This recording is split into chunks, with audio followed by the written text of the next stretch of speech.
Bro நான் UX design வந்து learn பண்ணிட்டேன். நிறைய ப்ராஜெக்ட்ஸ் பண்ணி போர்ட்ஃபோலியோலாம் பக்காவா வச்சிருக்கேன். அண்ட் ரெஸ்யூமே வந்து என்னென்னலாம் இருக்கணுமோ அதெல்லாம் கரெக்டாக பேஸ் பண்ணி ரெஸ்யூமும் பக்காவா மேக் பண்ணி வச்சிருக்கேன். பட் எங்கே வந்து ஜாப் அப்ளை பண்ணாலும் என்னோட ப்ரொஃபைலே வந்து ஷார்ட் லிஸ்ட் ஆக மாட்டேங்குது. அது ஏன் ப்ரோ அப்படின்னு சொல்லிட்டு நிறைய பேர் எங்கிட்ட இன்ஸ்டாகிராம்லயோ யூடியூப் கமெண்ட்ஸ்லயும் நிறைய பேர் கேட்டிருந்தீங்க.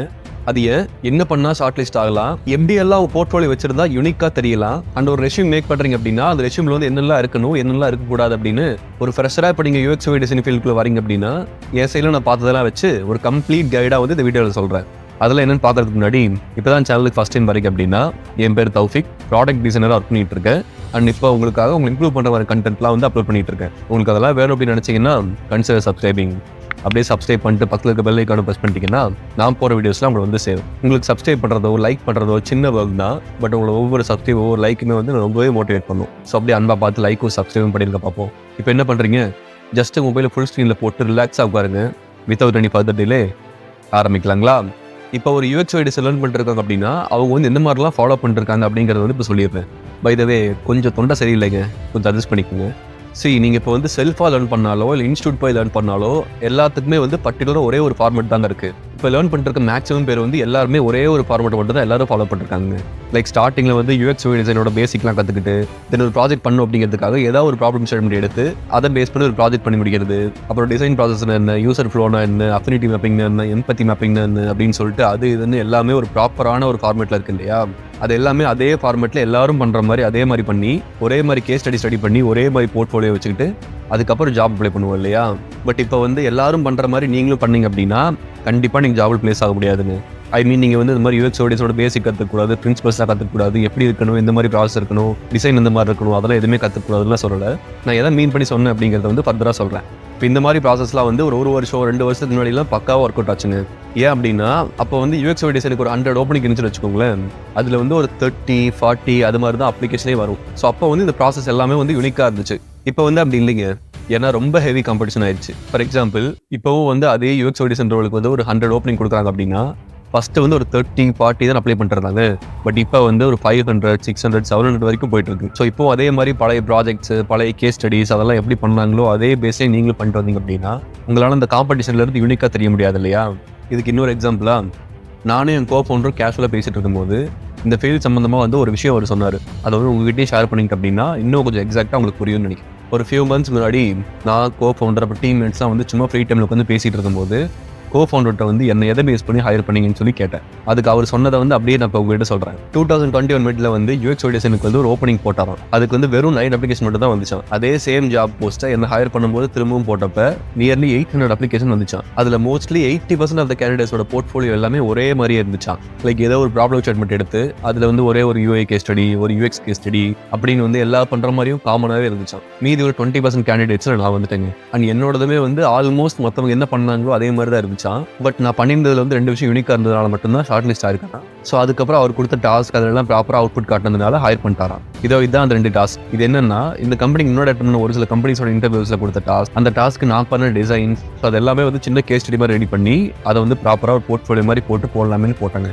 டு பி ஃப்ராங்க், இந்த மாதிரி வந்து இந்த டாஸ்க் எல்லாம் எடுத்து நம்ம போர்ட்ஃபோலியோ போட்டோம் அப்படின்னா யூனிக்காக தெரியும், ஈஸியாக ஷார்ட் லிஸ்ட் ஆகலாம் அப்படின்னு நினச்சினா ஒன்றுமே நான் போடலிங்க. சரி பண்ணது சும்மா தானே இருக்கு, நம்ம அப்படியே போட்டு விடுமேன்னு சொல்லிட்டு தான் அந்த போர்ட்ஃபோலியோ போட்டேன். அப்புறம் கோ-ஃபவுண்டர் சொன்னதுக்கப்புறம் தான் இதில் இப்படி ஒரு விஷயம் இருக்குன்னே தெரிஞ்சதுங்க. நானும் அப்படியே ஏதோ தெரிஞ்சே போட்ட மாதிரி காட்டிக்கிட்டேன். இதெல்லாம் இந்த மனுஷன் பார்த்தா என்ன நினைப்பாரோ, ஏதோ லாங்குவேஜ் புரியாதனால எதுவும் புரியாது நம்ம. எனக்கு வந்து இந்த மாதிரி இப்படி தான் பண்ணணும், இந்த மாதிரி தான் பண்ணணும், இப்படி தான் பண்ணக்கூடாதுன்னு சொல்லி சொல்கிறதுக்கு யாருமே இல்லை.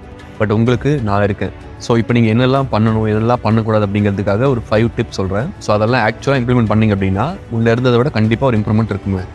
Number 1, try to make different kind of project. நீங்கள் யூஎக்ஸ் டிசைனோட எல்லா பேசிக் கற்றுக்கிட்டதுக்கப்புறம் நீங்கள் ஒரு ப்ராஜெக்ட் எடுத்து பண்ணணும் இல்லையா?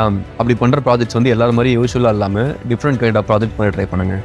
லைக் நார்மலாக இருக்க மாதிரி health care apps, food delivery app, இல்லை ஹோட்டல் புக்கிங் ஆப், இல்லைன்னா பஸ் டிக்கெட் புக்கிங் ஆப், அந்த மாதிரிலாம் வந்து யூஸ்வலாக பண்ணாமல் கொஞ்சம் டிஃப்ரெண்ட்டாக பண்ண ட்ரை பண்ணுங்கள்.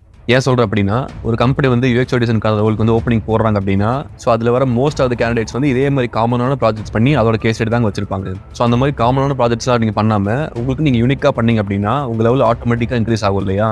லைக் நீங்கள் ஃபின்டெக் ப்ராஜெக்ட்ஸ் பண்ணலாம், இல்லை கிரிப்டோ கரன்சி ப்ராஜெக்ட்ஸ் பண்ணலாம். லைக் நீங்கள் கிரிப்டோ கரன்சி பிளாட்ஃபார்ம் எடுத்துக்கிட்டீங்க அப்படின்னா அந்த கிரிப்டோ கரன்சி பிளாட்ஃபார்முக்கு வந்து நீங்கள் ப்ராப்பராக டேஷ்போர்ட் ரெடி பண்ணலாம், இல்லை லேண்டிங் பேஜ் ரெடி பண்ணலாம், இல்லை மொபைல் அப்ளிகேஷன் ரெடி பண்ணலாம். அந்த மாதிரி மேக்ஸிமம் யாருமே பண்ணாத மாதிரி நீங்கள் ப்ராஜெக்ட்ஸ் எடுத்து வச்சு பண்ணுங்க. அதுக்கு நீங்கள் ரிசர்ச் போடுறதா இருக்கட்டும், இல்லை டிசைன் பண்ணுறதா இருக்கட்டும், எல்லாமே வந்து கம்ப்ளீட்லி வேற ஒருத்தங்கிட்ட இருந்து யூனிக்காக இருக்க மாதிரி பாருங்க. ஸோ அந்த மாதிரி ப்ராஜெக்ட்ஸ் தான் பண்ணுறீங்க அப்படின்னாவே அந்த ஷார்ட் லிஸ்ட் லெவலில் வந்து நீங்கள் 0லேருந்து 1க்கு போயிடலாம். Tip number 2, unique case study. நீங்கள் ப்ராப்ளம் ஸ்டேட்மெண்ட்லாம் ஃபைன் பண்ணிட்டீங்க, அதுக்கப்புறம் இருக்க எல்லா ப்ராசஸும் அப்படி எல்லாமே முடிச்சிட்டிங்க. ஃபைனலாக ஒரு கேஸ் ஸ்டடி ரெடி பண்ணணும் இல்லையா? ஸோ உங்கள் கேஸ் ஸ்டடி வந்து மற்ற கேஸ் ஸ்டடி மாதிரி இல்லாமல் எந்த அளவு யூனிக்காக காட்ட முடியும் அப்படிங்கிறது வந்து பாருங்கள்.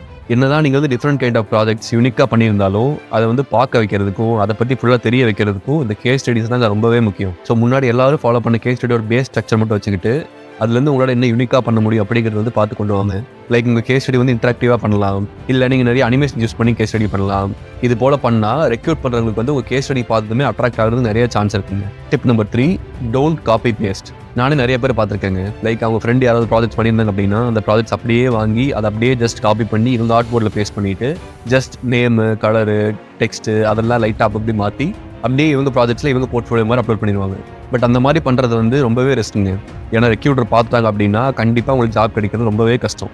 ஏன் சொல்கிறேன் அப்படின்னா இந்த UX/UI டிசைனுங்கிறது வந்து கம்ப்ளீட்லி ஒரு கிரியேட்டிவ் ப்ராசஸ் இல்லையா? ஸோ அந்த கிரியேட்டிவ் ப்ராசஸில் நீங்கள் கிரியேட்டிவாக எதுவும் யோசிக்காமல் ஜஸ்ட் நீங்கள் வேறு இதுலேருந்து காப்பி பண்ணி அப்படியே பேஸ்ட் பண்ணி உங்கள் போர்ட்ஃபோலியோ மாதிரி காட்டினீங்க அப்படின்னா ஸோ நீங்கள் வந்து அந்த கம்பெனியோட ப்ராப்ளம் வந்து எப்படி சால்வ் பண்ணுவீங்க அப்படின்னு சொல்லிட்டு தான் நீங்கள் யோசிப்பாங்க. ஸோ பெட்டர் அப்படி பண்ணாமல் டாப் டு பாட்டம் நீங்களே ஃபுல்லாக பண்ணுற மாதிரி பாருங்கள். நீங்கள் உங்களுக்கு வந்து ஹெல்ப் வேணும், இல்லை எனக்கு அந்த ஐடியாவே கிடைக்க மாட்டேங்குது அப்படின்னா ஏதாவது ஆன்லைனில் போயிட்டு இன்ஸ்பிரேஷன் எடுக்கலாம். ஸோ என்ன தான் இன்ஸ்பிரேஷன் எடுத்தாலும் கம்ப்ளீட்டாக நீங்கள் பண்ணுற மாதிரியே இருக்கணுங்க. Tip number 4, proper professional resume. Finally ஒரு ரெஷ்யூம் தான் வந்து நீங்கள் ஜாப்குள்ளே போகிறதுக்கு ஒரு பேசிக் கீயாக இருக்க போதுங்க. ஸோ அந்த ரெஷ்யூமில் வந்து உங்களால் எவ்வளோ க்ரியேட்டிவாக முடியுமோ அந்த க்ரியேட்டிவ்னஸோட சேர்ந்து ஒரு ப்ரொஃபஷனலாக ஒரு ரெஷ்யூம் பில்ட் பண்ணி கொடுத்தீங்க அப்படின்னா ஈஸியாக ஷார்ட் லிஸ்ட் ஆகலாங்க. லைக் என் சைட்லேயே வந்து டிசைனர் ரெஷ்யூம்னா வந்து நான் டிசைனாக இருக்கணும்னு சொல்லிட்டு red colour, blue colour, orange colour, yellow colour எல்லா கலரையும் போட்டு மிக்ஸ் பண்ணி ஏதோ ஒரு கன்றாதி கலரில் ஒரு ரெஷ்யூம் பண்ணி வச்சுருப்பாங்க. ஸோ அந்த மாதிரிலாம் பண்ணால் மட்டும் தான் ஜாப் கிடைக்குன்னு சொல்லிட்டு அவங்களே நம்பிட்டு இருப்பாங்க. பட் ரியாலிட்டி என்ன அப்படின்னா உங்கள் கிரியேட்டிவ் ஸ்கில்லை வந்து நீங்கள் ப்ராப்பராக ப்ரொஃபஷனலாக காட்டணும் அப்படின்னு சொல்லிட்டு எல்லாருமே எக்ஸ்பெக்ட் பண்ணுவாங்க. இப்போ எப்படி ஒரு UX/UI டிசைனருக்கான ரெஷ்யூம் மேக் பண்ணணும், என்னெல்லாம் அந்த ரெஷ்யூமில் இருக்கணும், என்னெல்லாம் இருக்கக்கூடாது, என்ன மாதிரிலாம் ஆட் பண்ணணும், என்ன மாதிரி கீவேர்ட்ஸ் யூஸ் பண்ணணும், என்ன மாதிரி போட்டால் வந்து ATS ஃப்ரெண்ட்லியாக இருக்கும், அது இதுன்னு சொல்லிட்டு எல்லாமே டாப் டு பாட்டமாக தெரிஞ்சுக்கணும் அப்படின்னு நினைக்கிறீங்க அப்படின்னா ஆல்ரெடி நம்ம சேனல்லே வந்து அதை பற்றி ஒரு வீடியோ போட்டிருக்கோம். ஸோ அந்த வீடியோட எண்ட் கார்டில் அதை கொடுத்துருக்கேன், அதை கிளிக் பண்ணி பாருங்கள். ஸோ அதெல்லாம் ஃபாலோ பண்ணி நீங்கள் ரெஷ்யூம் மேக் பண்ணிங்க அப்படின்னா ப்ராப்பரான ரெஷ்யூம் நீங்களும் மேக் பண்ணலாங்க. Tip number 5, try to learn some graphic design tools. இப்போ இருக்க மோஸ்ட் ஆஃப் த கம்பெனிஸில் எல்லாருமே வந்து UX/UI டிசைனுக்கு வந்து கிராஃபிக் டிசைன் ஆனதும் லைட்டாக இருக்கணும்னு நினைக்கிறாங்க. அது எதுக்கு நினைக்கிறாங்க? கிராஃபிக் டிசைன் வேறு டொமைன், UX/UI டிசைன் வந்து வேறு டொமைன் இல்லையா? ரெண்டுமே எதுக்கு ஒட்டுக்கா இருக்குன்னு நினைக்கிறாங்கன்னு சொல்லி நினைக்கிறது எனக்கு கேட்குது. பட் அந்த கிராஃபிக் டிசைன் டூல்ஸ் உங்களுக்கு நாலேஜ் இருந்துச்சு அப்படின்னா கண்டிப்பாக அது உங்களுக்கு பெஸ்ட் தாங்க. அட்லீஸ்ட் நீங்கள் கம்பெனிஸ்க்காக இல்லைனாலும் உங்களுக்காக லேர்ன் பண்ண ட்ரை பண்ணுங்கள். கண்டிப்பாக ஃபியூச்சரில் நிறைய இடத்துல உங்களுக்கு ஹெல்ப் பண்ணும். லைக் கிராஃபிக் டிசைன் டூல்ஸ்னால் நீங்கள் நிறையா டூல்ஸ் லேர்ன் பண்ணணும் அப்படின்னு எதுவுமே இல்லைங்க. ஜஸ்ட் நீங்கள் ஃபோட்டோஷாப், இல்லுஸ்ட்ரேட்டர் அது மட்டும் கற்றுக்கிட்டாவே போதும். தேங்க்யூ ஸோ மச் ஃபார் வாட்சிங் திஸ் வீடியோ. ஸோ நான் சொன்ன டிப்ஸ்லாம் வந்து ஆக்சுவலாக இம்ப்ளிமெண்ட் பண்ண ட்ரை பண்ணுங்கள். முன்னே இருந்ததை விட கண்டிப்பாக உங்களுக்கு ஒரு இம்ப்ரூவ்மெண்ட் கிடைக்கும். அப்படி இதெல்லாம் ஃபாலோ பண்ணி உங்களுக்கு ஒரு ஜாப் கிடச்சிச்சு அப்படின்னா எனக்கு இன்ஸ்டாலேயோ இல்லை யூடியூப் கமெண்ட்லேயோ வந்து சொல்லுங்கள். உங்களுக்கு ஓகேனா உங்களோட ஹோல் ஜேர்னி வந்து ஷேர் பண்ணி நம்ம சேனல்லே நம்ம ஒரு வீடியோ போடுவோம். இந்த வீடியோ உங்களுக்கு யூஸ்ஃபுல்லாக இருக்கும் நம்புறேன். அப்படி யூஸ்ஃபுல்லாக இருந்துச்சு அப்படின்னா லைக், சப்ஸ்கிரைப் அதெல்லாம் பண்ணிவிடுங்க. உங்கள் ஃப்ரெண்ட்ஸ் யாராவது UX/UI டிசைனுக்கு வந்து ட்ரை பண்ணுறாங்க அப்படின்னா அவங்களுக்கு இந்த வீடியோ ஷேர் பண்ணி விடுங்க. இன்கேஸ் உங்களுக்கு வந்து எப்படி UX/UI டிசைன் ஆகணும், அதுக்கு ஒரு ப்ராப்பரான ரோட் மேப் இருந்தால் நல்லா இருக்கும்னு நினச்சிங்கன்னா இந்த வீடியோ கிளிக் பண்ணி பாருங்கள். I will meet you there. And எப்போ சொல்கிற மாதிரி stay healthy, be happy, the world is yours, just do what excites you. Bye.